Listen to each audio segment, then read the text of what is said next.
Today, we have some breaking news that everyone is gay. Ooh, when you put the mic, when you put those headphones on, and suddenly you're in it, baby. You're in it, you're in it, you're in it. You're in it to win it. Good morning, Slop Nation. Welcome to Slop Chop, Episode 8. This is a new comedy podcast about the happenings of the internet. It is your one and only stop for slop. So many incredible, illustrious topics this week to discuss. And as always, if you do not care for a slopic, if you are not interested in hearing what I'm talking about, there will be codes in the description to skip things over. Did you guys have a good Memorial Day weekend? Did you enjoy your Memorial Day? Did you get Monday off? I certainly did. Those who know me will know. What even is Memorial Day weekend? It's always interesting to me, the holidays that we keep. Why is it 9/11 a holiday? Seems like we do plenty of remembering on that day, right? I think I'm just going to take the headphones off because there is an audio buzz, as there always is. But I can fix most of it in post. But in pre, it's just in my ear the whole time and it's very distracting. So I think the move is to take the headphones off and then pray that nothing goes horribly wrong. And if it does go horribly wrong, I won't have any idea that it did. I think that's what we're going to do. All right. Oh, man. Ooh, my ears are free to the outside world. So are we supposed to be, you supposed to be just like sitting around remembering people or veterans, presumably? Isn't Veterans Day also a thing, though? So what is Memorial Day, really? We sit around and we remember everyone, people, just our fallen heroes, our fallen, just everyone that's died, just everyone, most of human history. Just remember all those guys. Maybe that's what the thing is. But in order to do so, you need to get a day off of work. That's pretty clutch. I think like only the Juneteenth is the most recently added federal holiday where you get a day off. Shouts out Juneteenth.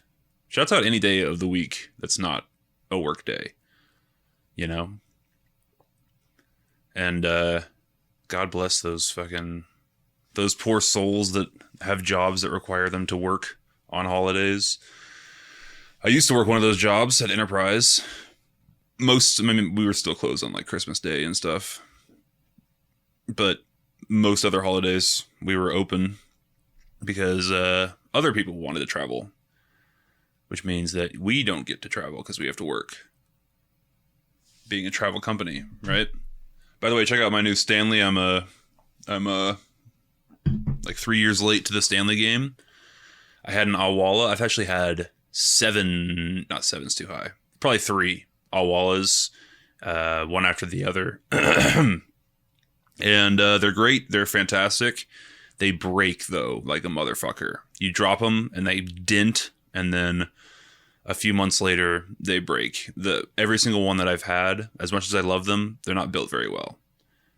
So I actually won this at a work competition thing, and it's nice. You know, I get the hype. It seems sturdy. It seems sturdier than the Awalas, at least. I saw a tweet the other day that was like, there's probably $3,500 of lost Stanley Cups in every high school in the country. It's a really good point. Were I one to venture back to my high school, you could probably make a fucking killing. You can make a killing, dude, just by scavenging. You guys ever scavenge? Light week for slop. If you can't tell by my rambling. A light week for slop. And to give you a peek behind the scenes, I wanted to talk about Last of Us because the finale aired this past Sunday. But I have not seen it at time of recording now because I'm waiting for my brother to get home from a trip. As soon as he gets home, I'm going to watch it with him, and then I'll come back and record the Last of Us segment. But with the magic of editing, it'll be like it never happened. And you would never have known had I not told you just now. I like to be transparent on this podcast. You know? Speaking of transparent, you guys remember that show with, what's his name? Jeffrey Tambor? It's about a trans woman, or in the show, a father who comes out as trans at like 65. And it's called Transparent. Quite possibly the most clever name for a show of all time. I liked that first season. I haven't seen anything past that, or I don't know. I doubt it's still going, but it's full of comedians. Like all of his kids, her kids are just like comedian actors. So it was really sweet and endearing, and I loved Jeffrey Tambor. It's got to be his name. I'm not looking it up. I refuse to look it up. So quit asking. I believe, or he's phenomenal. Obviously, he's hilarious on Arrested Development. And I think he had some controversy. He got Me Too'd or something. Be funny if he Me Too'd someone while dressed as a woman in his groundbreaking trans role. Like fucking Mrs. Doubtfire. Mrs. Doubtfire molesting you. Oh boy.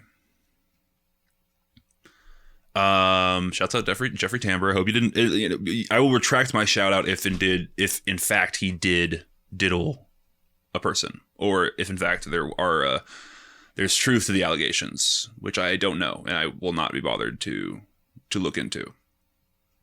This is not a place for that. This is a place for slop, and it's a light slop week. Not much in the way of slop this week. I have I don't know what's going on with that Cenat Streamer University thing. I don't know what's going on there. I haven't looked into it, nor do I intend to. I've heard like it went something went terribly wrong. Live production is always a nightmare, and when you have 200, very inexperienced people there.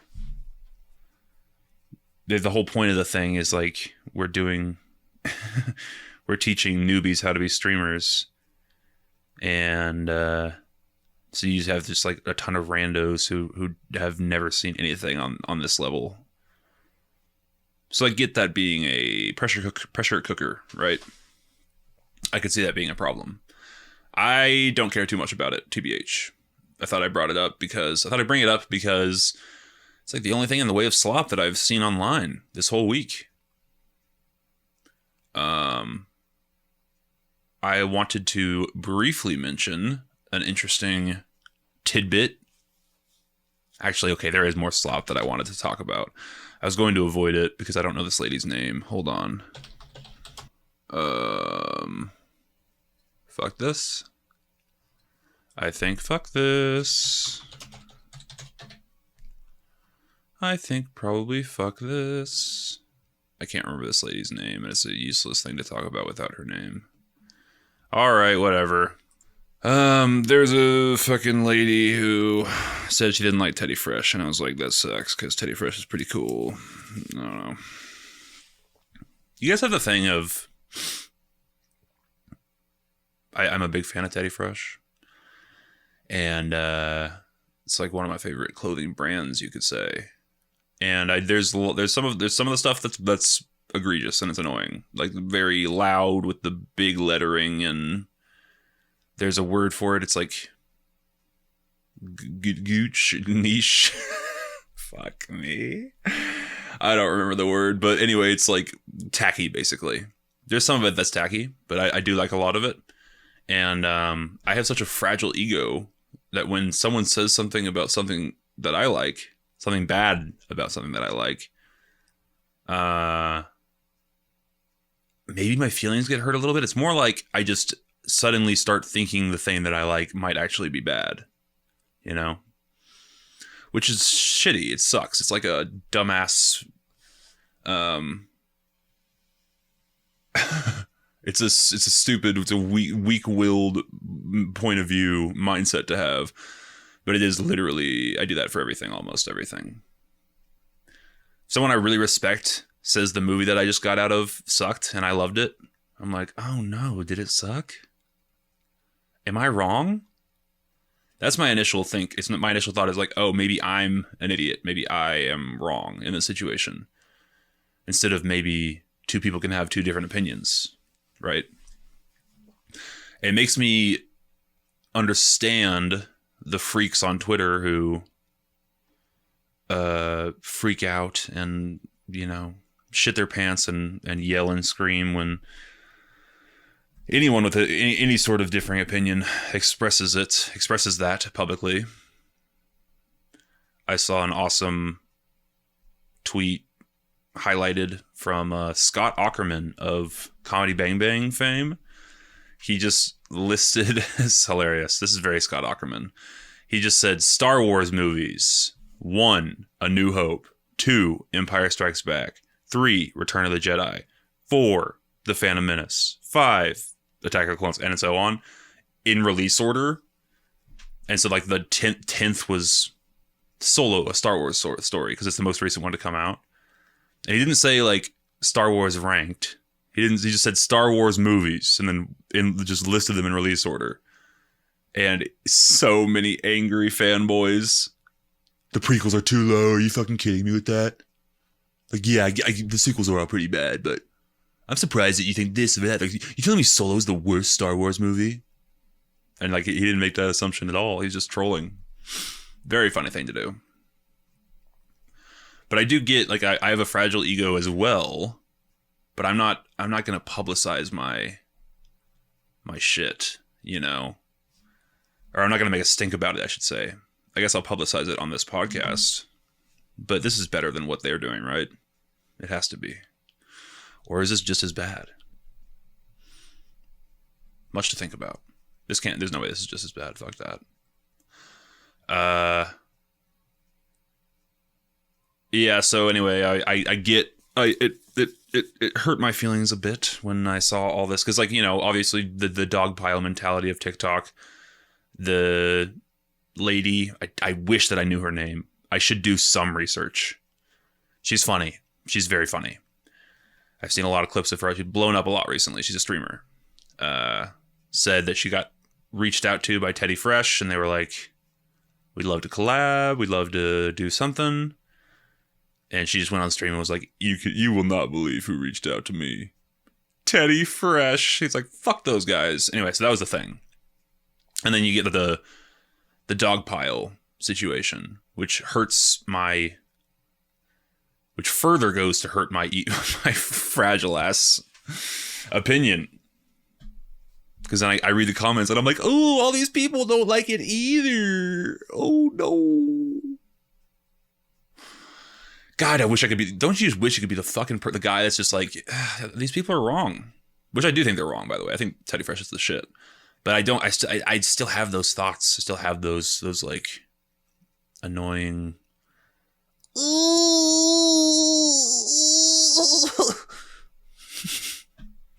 I wish I could be the guy that just didn't give a fuck. It'd be so nice to not give a fuck, right? It would be nice. So anyway, shout out Teddy Fresh. I thought I'd wear this today just to represent.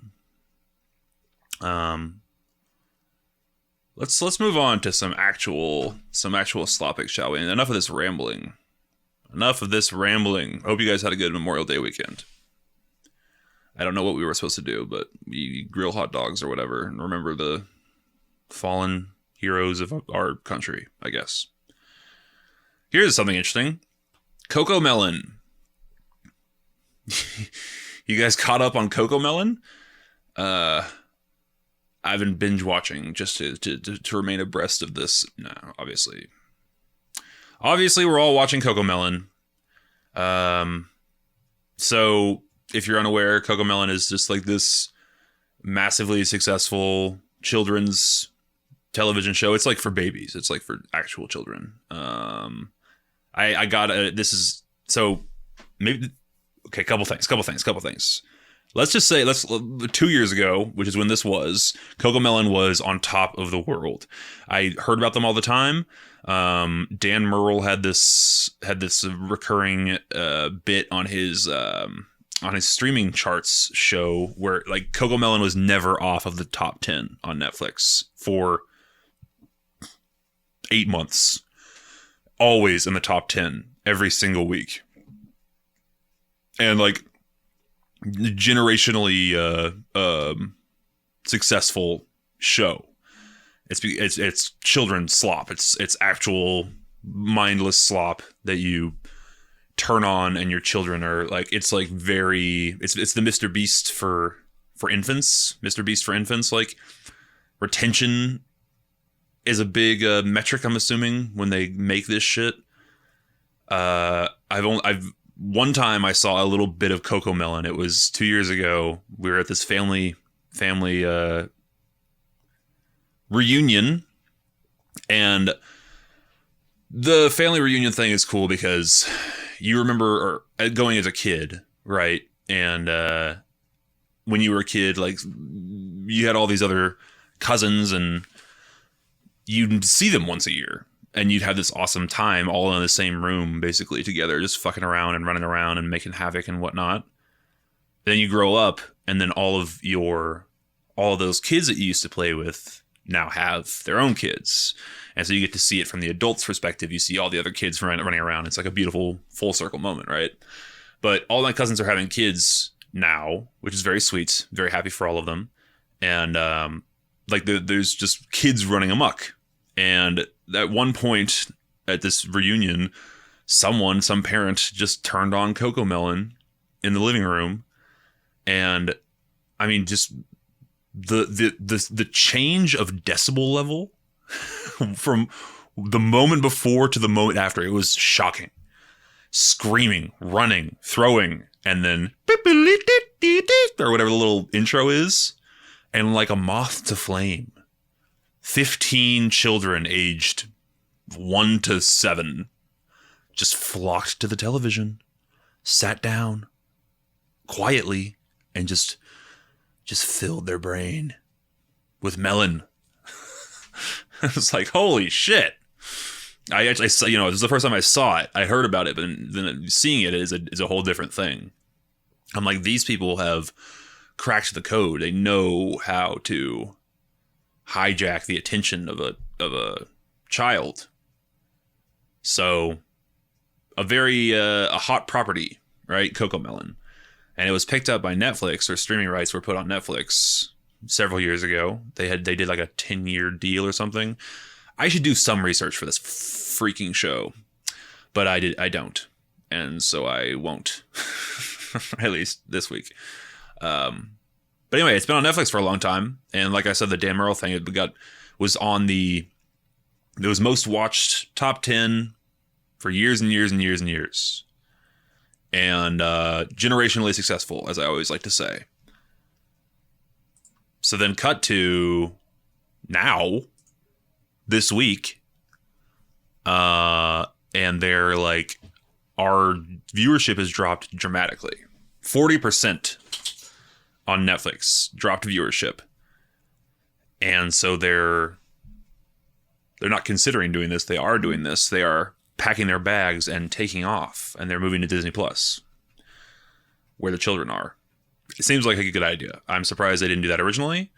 Maybe Netflix was offering more money, but they want to be Bluey, man. They're looking for that Bluey money. And not everyone can be Bluey, But Bluey's like the age range right above it. I don't know what it's aiming for, but Bluey's like a real show. Cocomelon is shapes and colors and songs, right? Bluey's like actually a narrative. I saw a couple episodes of Bluey. We're all caught up on Bluey, right? I binged Bluey for the background of this podcast, and I watched every episode, and it's a delightful show. No, I watched a handful of episodes with my buddy's kid. It's cute and it's fun. It's well done. They're Aussies. They're Australian puppies. But anyway, yeah, so Cocomelon is ending its contract with Netflix after a significant viewership drop and hoping to restart that ignition or reignite that flame, that fire over at Disney Plus in 2027. So we wish you the best, Cocomelon. Or maybe we don't. Maybe we don't like you. Maybe you are actual brain rot. And there's a million trillion different things, different better things that a kid could be watching than your Colorful Shapes show. Colorful Shapes, screaming boxes. So shouts out to Cocomelon. Man, I don't have. There has to be at least one guy, grown adult, low IQ adult, who's sad about this move. He's like, I don't want to shell out to Disney for my Cocomelon. But yeah, I can't imagine parents having any sort of issue with this.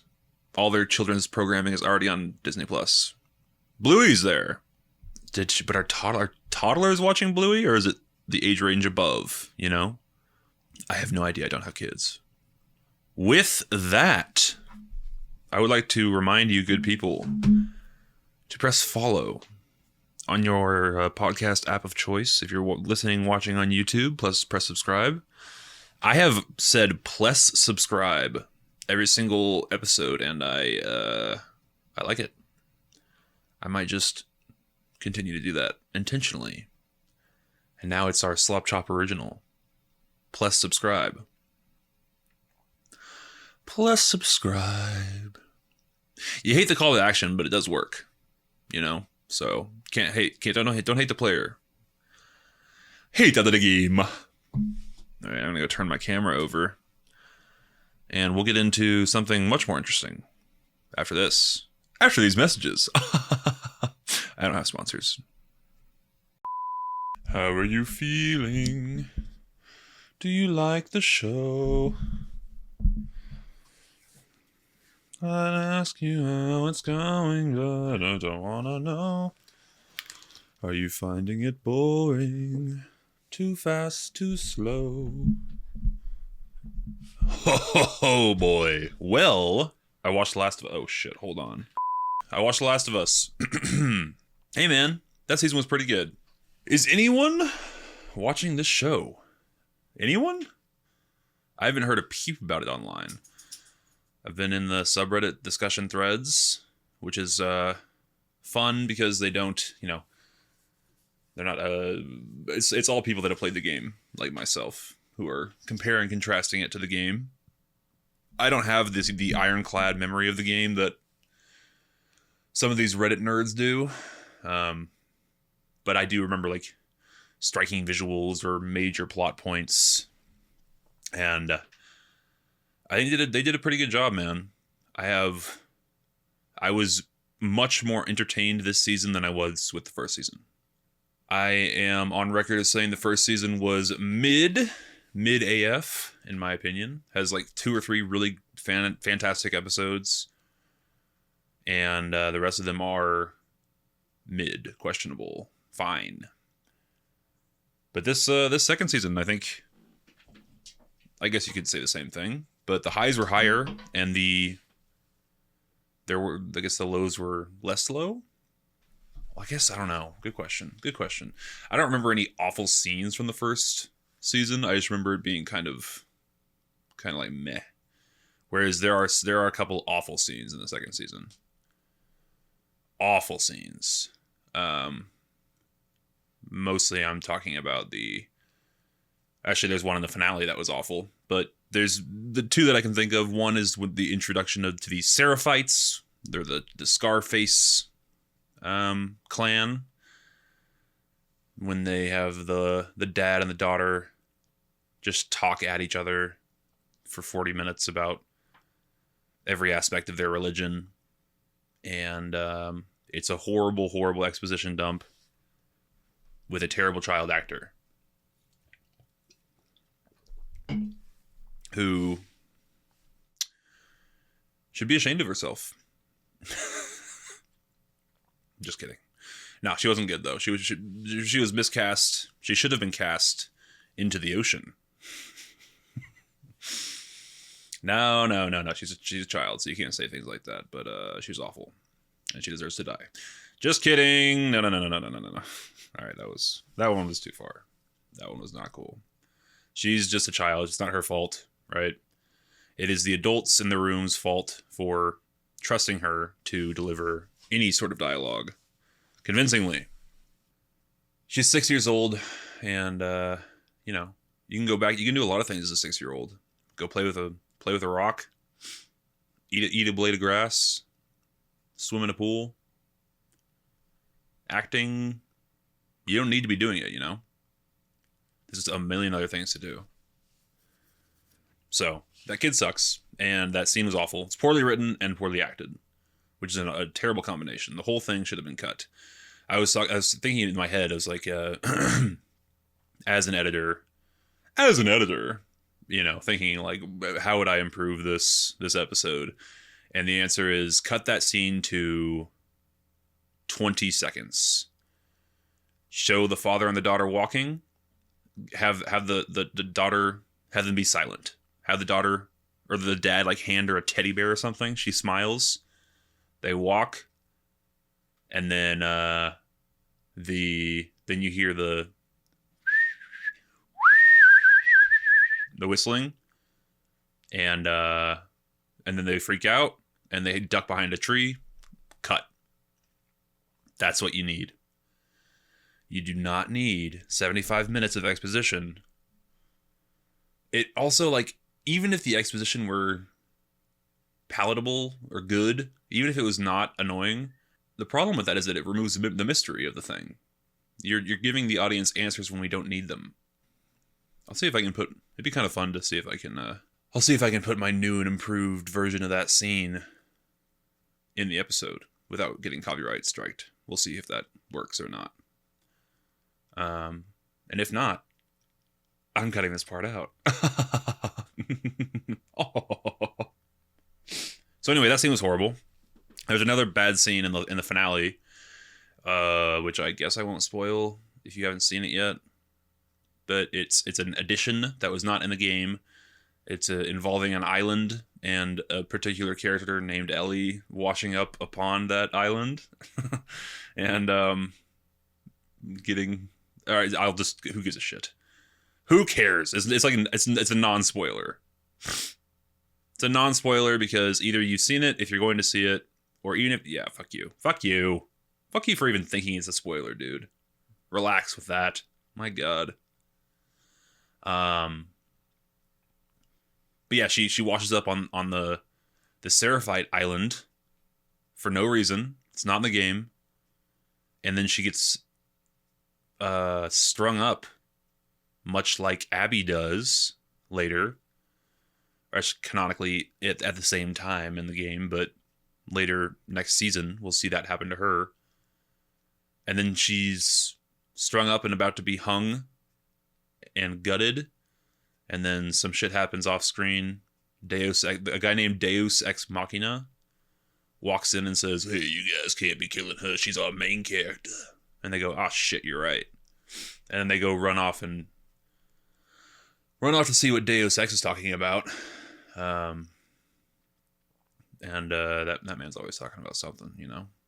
But anyway, she's like, they're like, "Leave her," and they just drop her to the ground and she runs off for no reason. The whole thing was completely and utterly unnecessary, and an addition to the game which had no need to be there. It was bad. 'Twas bad. My theory is that they put that in because they want to have some connective tissue in the game or in the show when we go from Abby's perspective next season. We'll see that moment from her perspective, and we'll be like, "Oh, Ellie's over there," or you'll have the parallel of both of them got hung up by the neck and escaped miraculously. But you know, any amount of plot armor is annoying. And so just doubling up on it is doubly annoying. Like, it's annoying when it happens to Abby even. And that's in the game. She's hung up, like about to be hanged. And fucking that man Deus Ex, that guy is so annoying, that guy. Just comes up and is like, hey man, nah, we can't be doing all that. She's the main character, baby. You're like, right, my bad, Mr. X. So they double down, they do it twice with both characters for no reason. It's really bad. Really, not a good decision. And maybe it'll all be worth it when we see next season, but I doubt it. So, what else about this season? I think, generally speaking, pretty good. Actually, I'm willing to say just good. It's generally good. There are some episodes that are excellent.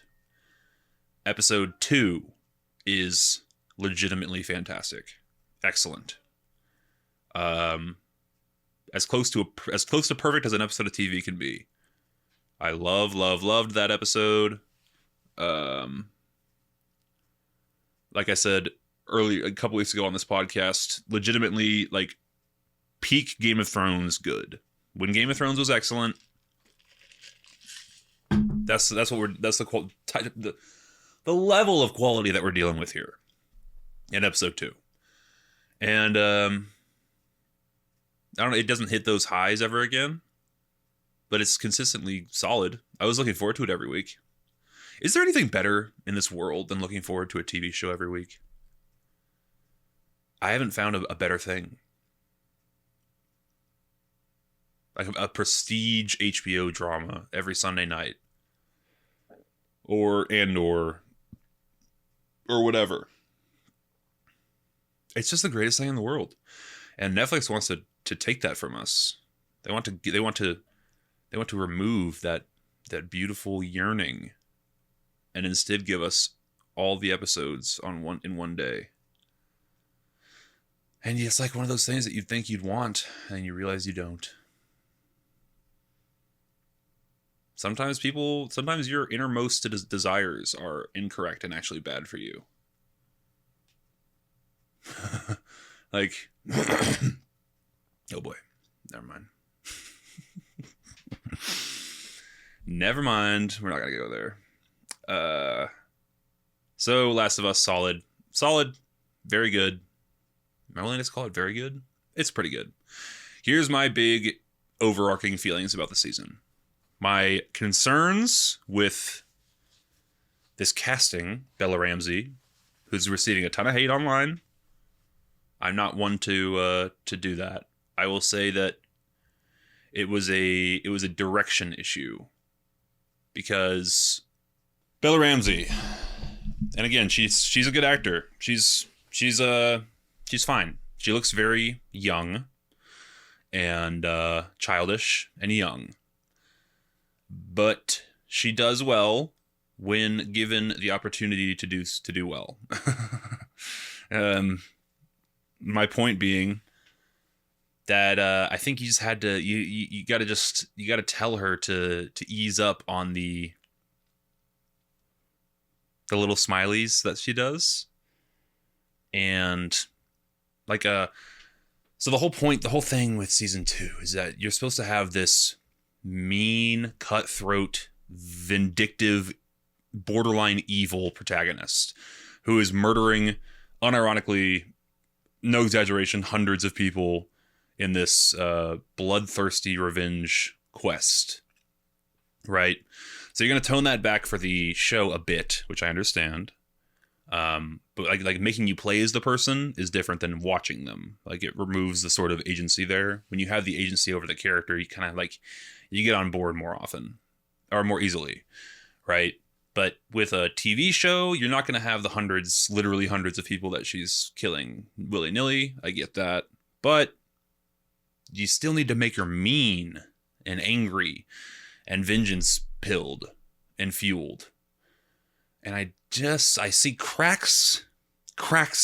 I see portions. I see parts where she does that. There's an excellent scene. I believe it's the most recent episode, when she when she finds one of Abby's friends in the hospital, and it's got this awesome red lighting, and she just looks like fucking angry. Like angry. She's pissed, and she beats that woman to death. And I was like, that right there is the energy that I'm looking for this whole season. I'm looking for that energy, brother. And it's too few and far between, those moments. Most of the time she's just willy-nilly chopping it up with Dina, which is cute, but you gotta have that, like, it's just she's too happy-go-lucky. When they cut back to, so the last episode was the flashback episode, which I thought was great. That porch scene was awesome. They nailed that. But the episode before that is the one that I'm talking about. It would have been great in the flashback episode to have this sort of, okay, sorry, I'm all over the place. The game is structured in a way where you're seeing the deterioration of Joel and Ellie's relationship through flashbacks as Ellie in real time is getting angrier and more vicious and killing more and more people. And you don't really, it's like a kind of confusing sort of situation where you're like, isn't she pissed at Joel? Why does she care so much? Why is she willing to go to such lengths to avenge him? And then you finally get the famous porch scene midway through the game, and you're like, oh, okay, so they did hash it out. My point was that if you'd gotten the sweet flashbacks, Joel and Ellie, like her acting sweet and nice and smiley in the flashbacks, it would have been such a great comparison. It would have been such would have been like a stark difference, or it should have been a stark difference, in my opinion, to what she's like now. Now she's jaded, she's hateful, she's vengeance fueled, and she used to be so nice and smiley, right? That's kind of what you should strive for, and instead the directors just didn't get that message across to Bella Ramsey because she's too fucking. Where's the anger, man? Where's the hate? I'm not seeing it. And I didn't see enough of it. So that's my biggest complaint. I think that not many people have seen this season. That's number one. And number two, those who have are not a huge fan or thought that season one was better. I am in the opposite camp. I think season two is handily better than season one. More consistent, more interesting throughout. You stick with the same characters the whole time. You're not, made to care or asked to care about someone for... See, it's fucked up because I love episode 3, but episode 3 is the exception to that. Anyway, I don't know, man. Season 1 was like, blech, meh, fine. But season 2 was really great. See, here, every time that I address it or give it a verbal rating, I'm saying it's better and better. First, I started with good, then I said pretty good, then good, and then now pretty great. I don't know. I think it is pretty great. I enjoyed it. I enjoyed it quite a bit. Episode 2 is absolutely insane. I rewatched episode 2 just because it's fucking wild. It's really, really wild. So shout out Last of Us. We appreciate you. I really enjoyed watching the behind the scenes stuff. Every episode they do the behind the making of The Last of Us, which is always funny because when you click on the episode, you're like, oh great, it's an hour long, and then it's never an hour long. It's 39 minutes long, and then there's 20 minutes of behind the scenes on The Last of Us plus credits. Anyway, love that stuff. I love it. I mean, HBO truly gives a shit. They're willing to bankroll practical sets to an insane degree. The sets are unbelievable, really, really remarkable. That was the coolest part to me, is like they'll just show the camera crew and everything in this just room, as for example the hospital room with all the spores and the dead bodies and the walls and everything. Like all that stuff is just real. Like they just built a room and painstakingly painted and molded, and like it looks fantastic because it's all real. So love that. Show looks really great always. And that finale was really impressive visually with the rainstorm. Lots of stuff straight out of the game, and most of the stuff they added was really great, except for that last stupid scene. For real, like most of the stuff they added was good. Okay, yeah, one last thing, and this is just a straight up spoiler, I guess. You could hand wave the rest of what I've talked about as kind of vaguely not spoilerish, but skip ahead to 30 seconds if you don't care, or if you do care. Okay, make it like a minute. Skip ahead like 60 seconds if you... I'm not going to mark it in the time codes. Just skip ahead a little bit.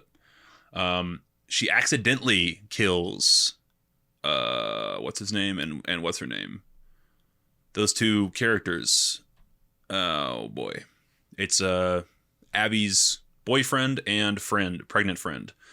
I don't like that it's accidental, or maybe it is accidental in the game, but it's less sort of like, whoopsie. Like she shoots one bullet and murks 3 souls, three human souls with one bullet. And it was because he went for his gun. So it wasn't even really her fault. And then she's all satty about it. Like, I killed a pregnant lady. Which, yeah, I get being sad about that. I don't remember how it goes in the game, TBH. I just thought I was giving her, again, more agency. Less of a whoopsie. Anywho. Shouts out Last of Us. Shouts out Bella Ramsey. Sorry you're getting hate online. We are Bella Ramsey stans here on this podcast. So we think that she is doing a good job, and that she is capable of delivering when directed correctly. And it is the fault of the director when she's acting too happy-go-lucky and sitcom-y and laugh-tracky. 'Tis not her fault. It's fucking Craig Mazin's fault, or whoever did that. Whoever did that, whoever the showrunner is. I think it's Craig Mazin, right? Does anyone watch the show? Is anyone watching The Last of Us? I haven't heard a peep about this shit online. I think that the viewership dropped handedly from last season, which is unfortunate, but what are you going to do? I watched it. What are you going to do? So, anywho. I have nothing else to say about The Last of Us. Shouts out Bella Ramsey. Shouts out to the whole creative team. I think you did a good job. I'm looking forward to season 3. It'll come out in like 5 years or something. The streaming era has really butchered release dates specifically. There's like just an unbelievable gap between things now, which is annoying. Why do they do that? Why do they do that? We're now going to do a research portion of the show. It's very exciting for me. And it should be very exciting for you. It's actually going to be a lot of dead air that I'm going to have to cut out. Some of it I'll keep in. But I'm curious about those fucking Beanie Babies that people are... What are those Beanie Babies? The new ones that everyone seems to have. What... my topic here is... What are those Beanie Babies? Question mark. Let's find out, shall we? I found it. Labubu. Labubu. Have you guys heard about Labubu? Is it? I hope that I'm pronouncing that right. Labubu. Isn't it so fascinating that there's always something sold exclusively at Pop Mart? It's a Chinese thing. Okay, intriguing. But it's these little ugly fuckers, and you can get them all different types of customized, and they're Labubu. I've seen them on purses, on keychains. I've seen them. People love these things, and they're becoming this new collectible sort of seek me out situation. And it's just fascinating to me that there's always something like this. There's always a thing that it's usually kids that, like, you know, kids desire, which makes older people who want to be seen as cool desire them. Do you guys have any, do you guys know anything about this labubu character? Brand of collectible plush toy monster elves created by Hong Kong designer some guy, Casing Lung, and marketed by and sold exclusively at China-based retailer Pop Mart. Ryan's World is getting all over him. Ryan's World. This kid like 15 now? He still looks like a child. Oh, they're trying to get other fuckers in here. Trying to take over the channel and by using actual kids, because Ryan is freaking 17 now. 2 billion views on his most viewed video. Good God. 2 billion. Wow. Yeah, this I mean, he's very wealthy and his family is very wealthy and he's famous, this Ryan child, but it has to be kind of a nightmare, right? To just have a camera in your fucking face every day, all day. Yeah. Wow. All right. Shouts out Ryan's Toy Reviews. Shouts out Labubu. Do you guys have any Labubu? Anyway, we've done it. This was Harvey's first research segment. Let's learn something together. For the first research segment, it was, what are those Beanie Babies? And we found out that they're Labubu. I'm happy that you guys went on this journey with me.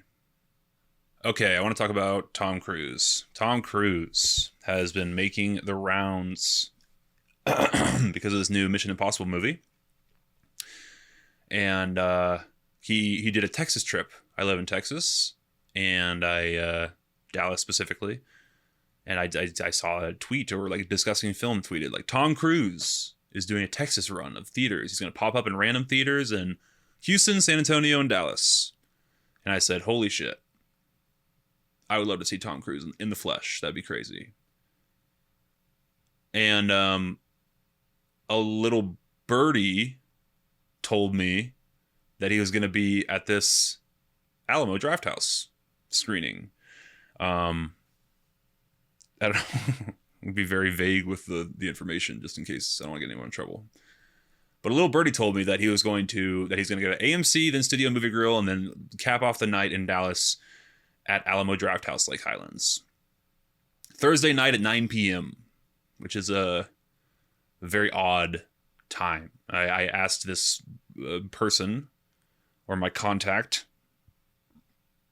I asked this human, why Thursday at 9 p.m.? That seems so odd. And they said, well, it's because we're the last theater on the list. He's doing 2 before this, and he's hitting us last at 9 p.m. I said, okay, great. And so then I told my family and two friends who presumably told their family and 2 other friends and so on. Because you look at the 7 p.m. showing. By the way, I was told to keep this extremely tight-lipped at the time. I was told, yes, Tom Cruise will be at the showing.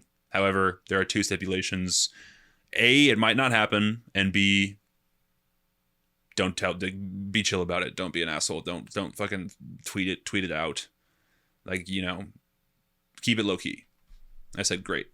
I will just tell everyone in my life and tell them to keep it low key. So then the blame is off of me. No, I only told 2 people, and I cleared it with my person before I did. Anyway, so I gave them the same stipulations, my 2 friends, and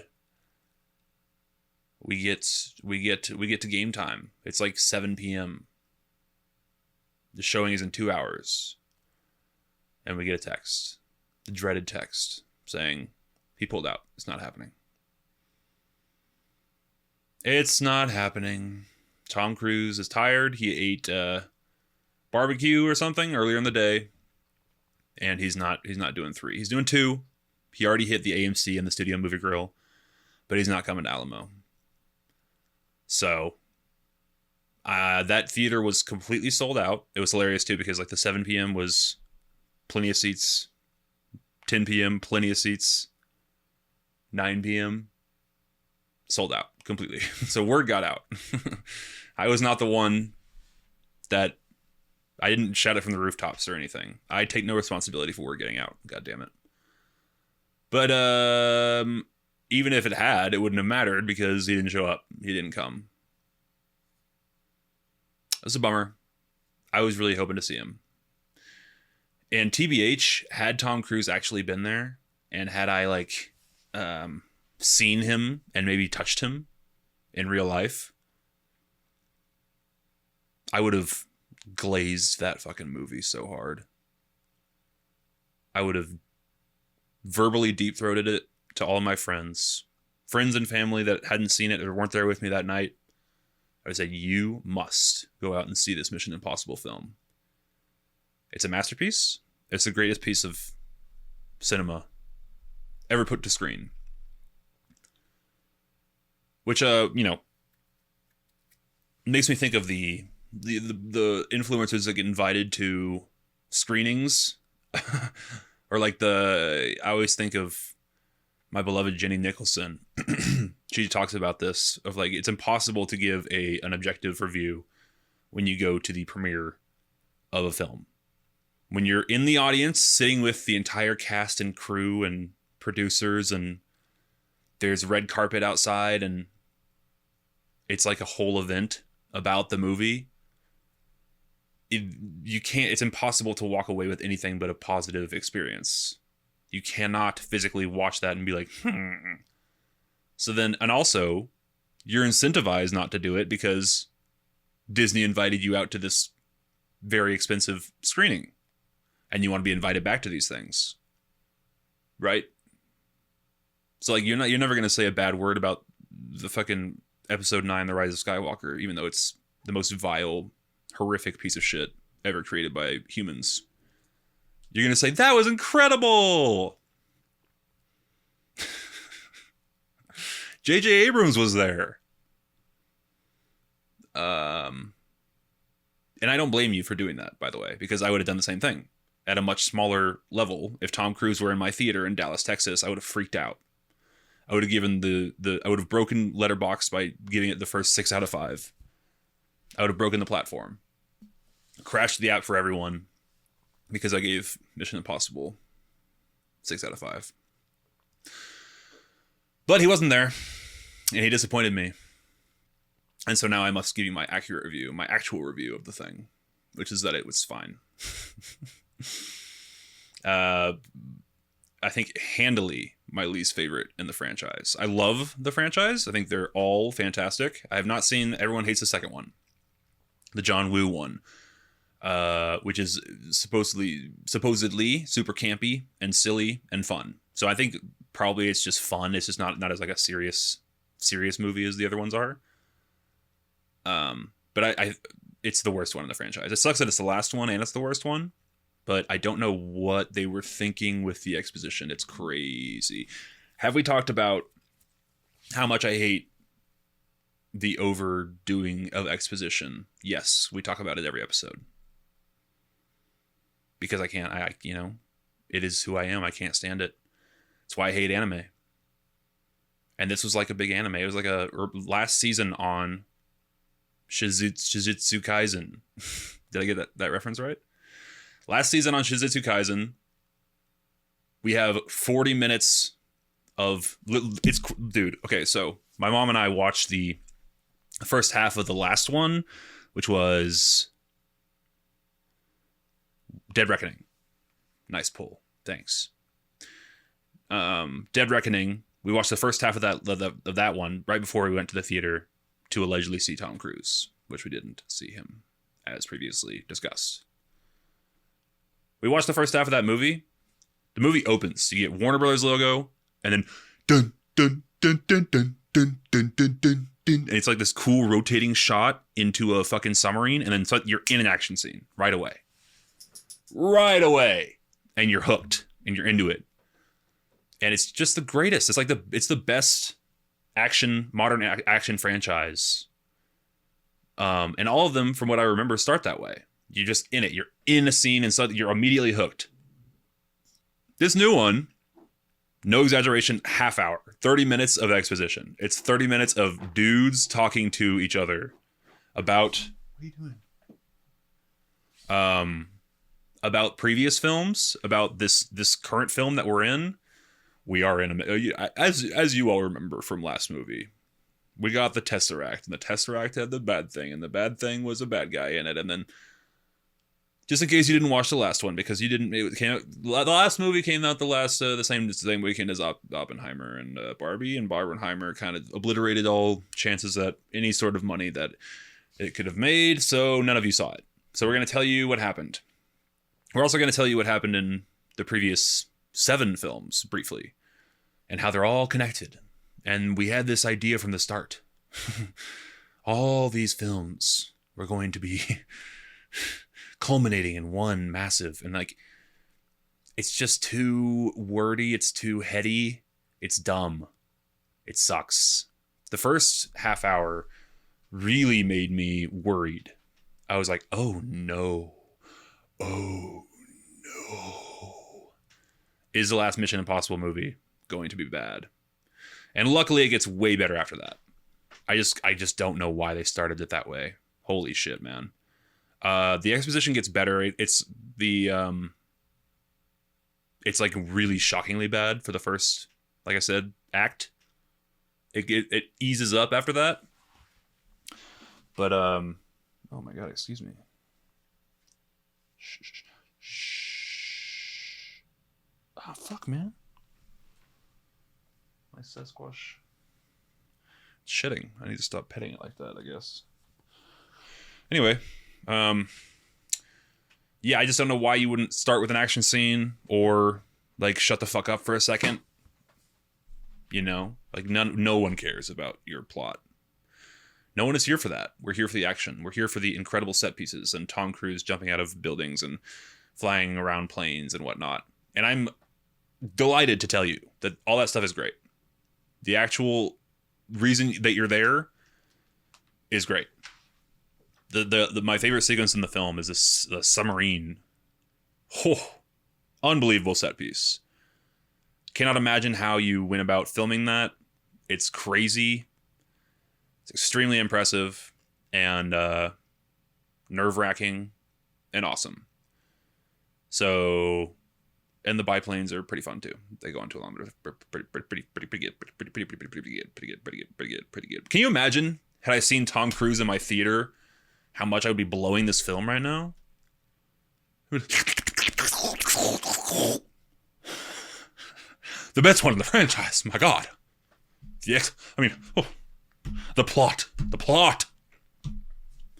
The way they connect the rest of the films together is a masterpiece. It's incredible. But he wasn't there, man. He didn't show up. He ate too much fucking barbecue. He ate too much popcorn. One kernel at a time or whatever bizarre video. Remember, you guys see that? It will be going on our BFI YouTube channel at some point. And tomorrow night we are awarding Tom Cruise the BFI's highest honour. That guy's an odd duck, isn't he? Fascinating character. One of the last true movie stars we have. It's like him and Brad Pitt and Leo are like the 3.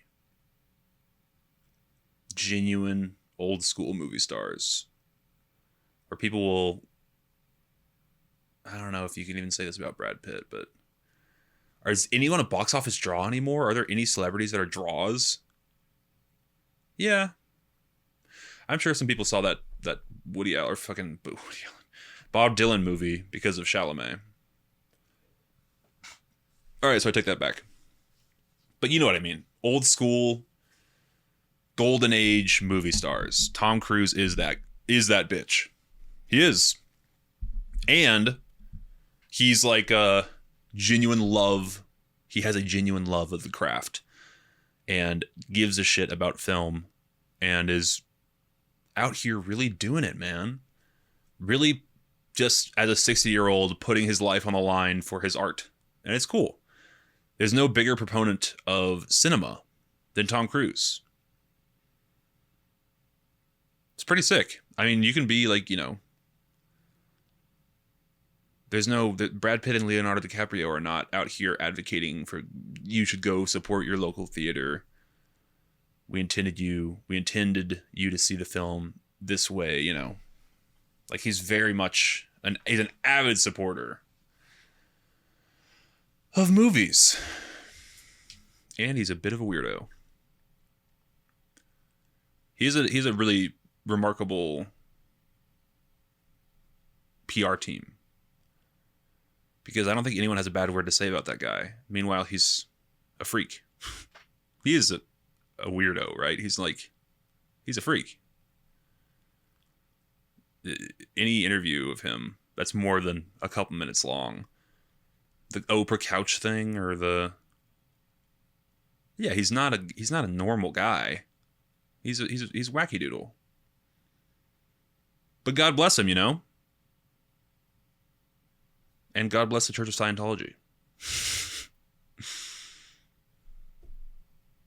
I heard a rumor that TC, my boy Tommy Cruise, and Travolta, some other big Scientologist figure, were trying to lock down Sydney Sweeney as the next face of Scientology for the younger generation. I believe that she politely declined. Very interesting.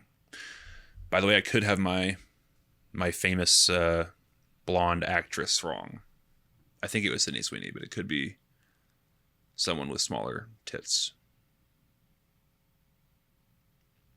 Anyway, shouts out Tom Cruise, man. That movie was pretty good. Fine.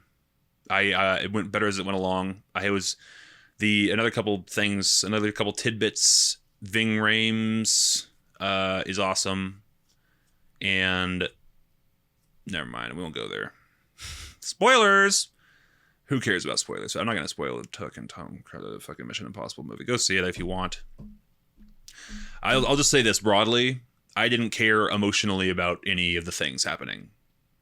Any of the stuff that was going down, didn't feel a dang old thing about it. And the movie thinks that you will, or thinks that you should. And I was like, mm-mm. Mm-mm.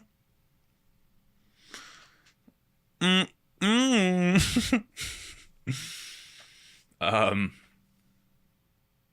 Do you guys think that F1 movie is going to bomb? I hope it does well. The director of Top Gun Maverick, Brad Pitt, very, very similar sort of vein.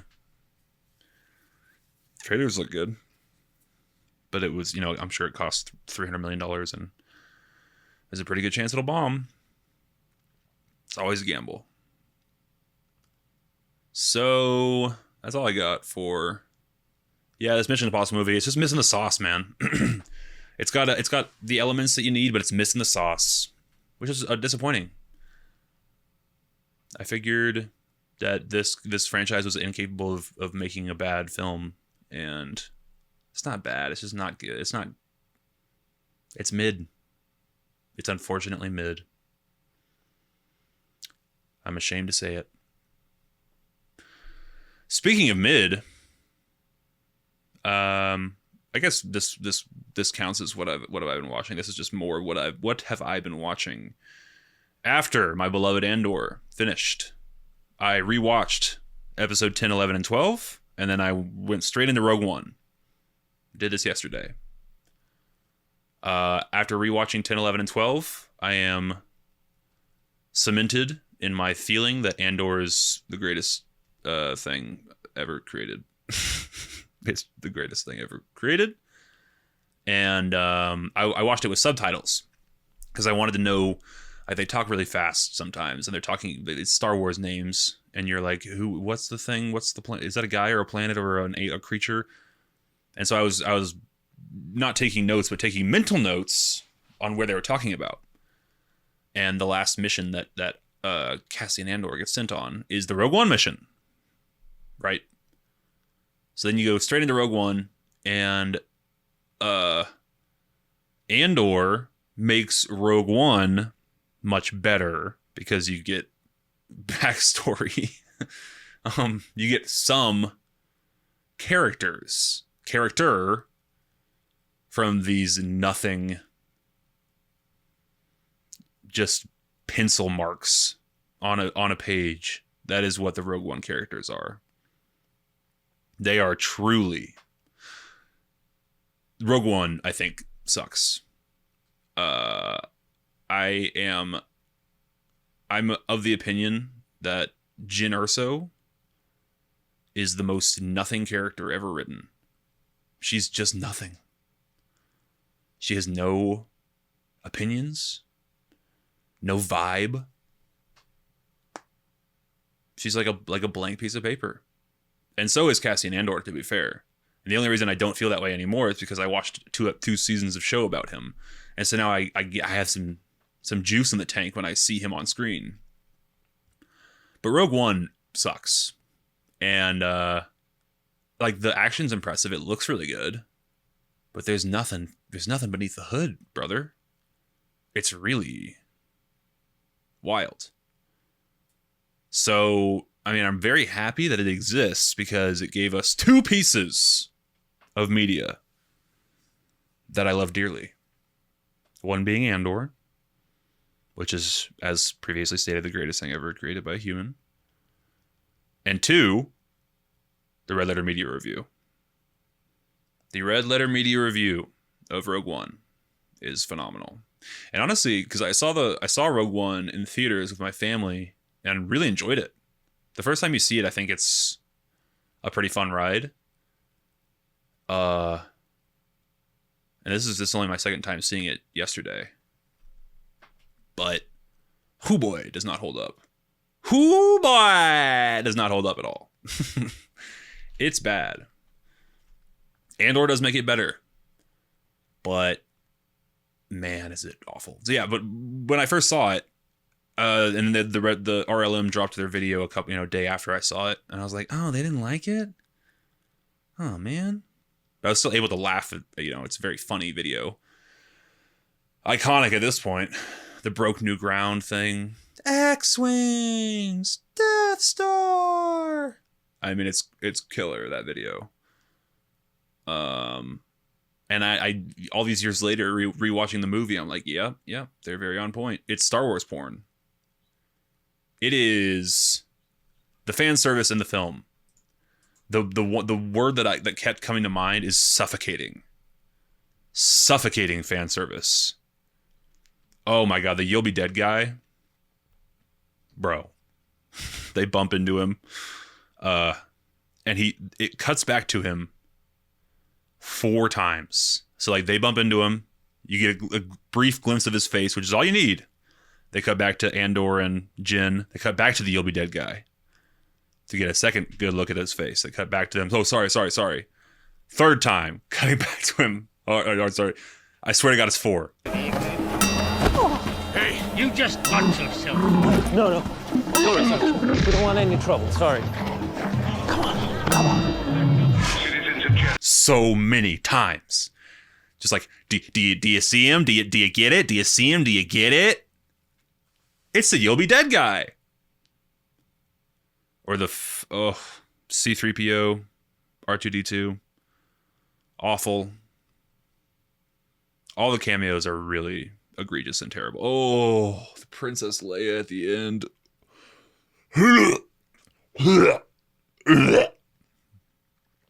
Horrible. Not to mention, of course, that's another. You just go watch the Red Letter Media video. They said everything that I could possibly say about that movie. It's the Grand Moff Tarkin thing, which is the hardest I've laughed at maybe a YouTube video ever. Their bit there is so funny. Anyway, just saying things that you should be watching instead of this podcast. No, after this podcast. You finish the podcast, then you go watch the Red Letter Media thing. They have millions of views. I've got like 10. You stay here. You like the video. You like, comment, subscribe. You like, comment, subscribe. You share it to all your friends. This is Slop Chop. He talks about movies mostly. Listen, when there's a lot of slop to talk about, we'll talk about slop. Fuck.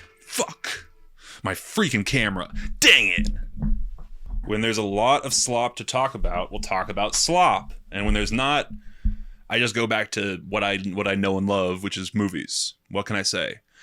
And you can make the argument that this is, some people are doing this on the internet, the Andor Rogue One thing. Sort of. Shut up, all right? I'm doing my best here. It's a light week. My notes, I keep a little note on topics to discuss on the Slop Chop. It's fucking barren. Barren wasteland this week. I'm like, there's nothing that's happened. The Cenat thing, maybe. That lady with the H3 thing. The Teddy Fresh thing, I should say. Sure. Let's start the episode with that, but very lightly, you know. Maybe people are just touching grass instead this week. Which I recommend you do. It's a good practice to get into. You go outside you walk outside. I recommend flip-flops. Sometimes acorns can hurt your feetsies. You go over to the nearest, just the grass outside of your house. If you live in an apartment, you have to walk a little bit further. And you just reach down. You look for dog poop. But if there's no poopy, you reach down and you touch a blade of grass. Perhaps even pull one out. Take a sniff. Rub it on your face. Maybe there's more to life than slop. Maybe. Maybe not. Who's to say? Anyway, sloppers, what else do we have? Anything? Tom Cruise is wacky. I'm Harvey. Rogue One is ass. How would we rank it? That's fun. That's fun. Okay. We'll do my Star Wars ranking. All right. Where did I have it? I had it. Okay. All right. Here we go. Here's my ranking. Here's my ranking currently, and then we'll figure out where to put Rogue One. Andor first. Bar none. It's the greatest thing. Empire Strikes Back, second. OG Star Wars, third. Force Awakens, fourth. If you're just talking movies, my top three are Empire, A New Hope, Force Awakens, which is bold. Or most people don't have that opinion. But I don't give a fuck. Force Awakens is the shit. I love it. Return of the Jedi. Solo. Coming up 6th. And currently I have Rogue One 7th. Revenge of the Sith. Then Last Jedi. Then Attack of the Clones. Then Phantom Menace. Then Obi-Wan Kenobi. And last. And least. And my least favorite movie of all time. Rise of Skywalker. So I'm not a prequels guy. And I'm not a sequels guy. Except for Force Awakens, which I love. So Last Jedi is beneath Revenge of the Sith, which is interesting. I think I stand by that. Last Jedi is probably the best looking Star Wars movie. Last Jedi and Rogue One actually are probably the best looking Star Wars movies. And definitely, I like Last Jedi more than Rogue One. So that shit is getting demoted. Rogue One can go fuck itself. Do I like Rogue One more than Attack of the Clones? Oof. No. Attack of the Clones is worse. Okay, I like where it's at now. So Revenge of the Sith. Here's after the first couple. Solo. Revenge of the Sith, Last Jedi, Rogue One, Attack of the Clones, Phantom Menace, Obi-Wan, Rise of Skywalker. And I have seen Mandalorian and whatever that other Boba Fett. I don't remember it all. Mandalorian, I liked the first season, but I don't remember it. And it's not a movie. Neither is Andor, but fuck you. Andor's the best. But yeah, Andor is just objectively the greatest thing ever made by a human. And The Rise of Skywalker, which we were not even discussing, but I'll take any chance I can to drag it through the mud, I think is an abomination. Anywho, that was my Star Wars listing that we did for no reason. Just to drag this episode out a little bit more. Just a little bit of dragging. No idea how much I've recorded. Should probably start keeping a timer. But anyway, Sloppers, Last of Us was good. You should watch it if you haven't. Rogue One sucks ass. You should watch Andor instead. Tom Cruise is a weirdo, but I love him. Cocomelon. I don't know. It's a light slop week. Light slop week, but a heavy week for Slop Chop. Just as heavy as every other week because we have an episode every week. Thank you, Sloppers, for listening, for watching, for subscribing. I genuinely very much appreciate it. We will see you next week for episode 9. Hopefully, we'll have something of interest to talk about then. But thank you for listening, as always. Genuinely.